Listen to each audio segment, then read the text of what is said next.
Okay, so hello, I'm here, Renee Shaw with Integrated Play, and today I'm here with Tommy John, former Yankee player who had 288 career victories and ranked 7th highest among left-handed pitchers. He's best known for Tommy John surgery.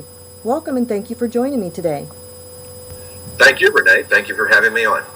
What I'd like to discuss is career transitions and how did you set your career goals for after baseball and when did you set them? Truthfully, I never thought I would quit playing. I really thought that I would be playing for a long time. And then it got evident that my time was drawing near. And my whole thing was I did what I wanted to do. I really wanted to stay in the game of baseball, manage, coach, etc. But the first job offer I got was for $18,000 for the year. Doing? At coaching. And I go, I swallowed hard and I said, what? And they said, well, that's entry level. And I said, that's impossible. Well, yeah, but you have to work your way up. So I turned it down, and I found out later that almost every ball club, they start guys out at the low minor leagues at that salary level. That's why they don't get good coaches in the minor leagues, because nobody wants to go down there and work for $18,000, $20,000, $25,000. And you know, if they paid more in the minor leagues, you would get better people. So I said, nah, I'm not going to do that. And then my next love was broadcasting. So I did some broadcasting and things like that. I did television analyst for the Yankees, the Twins. I did some stuff for TBS, about 5 games in the spring.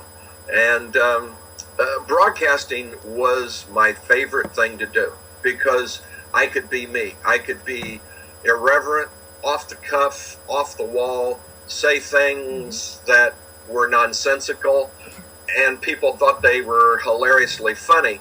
But it's fun. You don't even have to be accurate when you're doing broadcasting.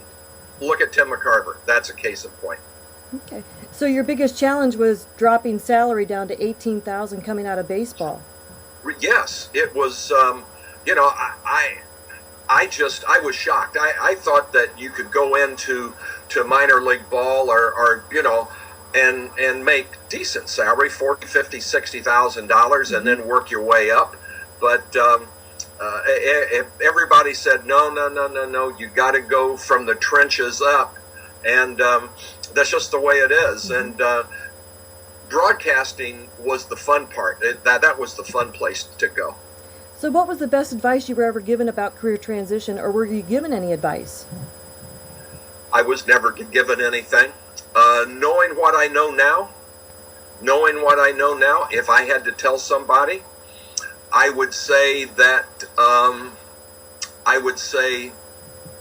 seek help 3, 4, 5 years before you think the end is near. Seek help. Maybe take some testing to see what you're good at, what you like to do, so that as you leave the sport, whether it's baseball, football, basketball, hockey, you can make a transition into your second life. And what are you currently doing? Talking to you. So you mean as a job? Yep. So currently you're doing a pitching academy, and you've got signature I've art. I've got a pitching academy, but it's not up and going yet. But we're trying to build the Tommy John brand, and trying to get Tommy John's name synonymous with Tommy John surgery, synonymous with the medical profession, and trying to do some things there where I can be a representative for some company and do appearances, because I love going out, meeting people, talking, telling stories, telling baseball stories, or doing motivational speaking, and you know, and getting people pumped up. But by and large, I'm retired, and I'm just going to kick my feet back and let the government take care of me. And what are you doing to help the troops with the USO? You've got some artwork out there? That was my sixth grade teacher, my sixth grade art teacher. Her name was Joy Beaver. Mm-hmm. Is rolling over in her grave because I was the worst art student in the world. But I was called upon. Gaylord Perry, Tom Seaver, two Hall of Famers, Vida Blue, a great left-handed pitcher with the Oakland A's, Kansas City Royals, and myself painted a picture, a big mural, and we're trying to sell it. And I mean, we aren't, but the organization Signature Art is. Mm-hmm. If it sells out, it will make over $1 million for the USO at Fort Drum. Mm-hmm. And Fort Drum is an Army base, but there aren't people really stationed there. It's a transition base, so you've got troops training there to go over to the Middle East, or troops coming back from the Middle East and being deprogrammed, debriefed, mm-hmm. so they can go on and do their Army jobs at other forts. But I went up there. In fact, just before we came on this program here, I looked at a flag I was given 2 years ago when we started up there. Vida Blue and I played a softball game with the troops. And I've got this big flag, and I've got to get it framed and put up, because that is one of the greatest things I've ever been given. All the troops that was on my team signed it for me. And I've got it now, and it was the 10th Mountain Division, the Polar Bears.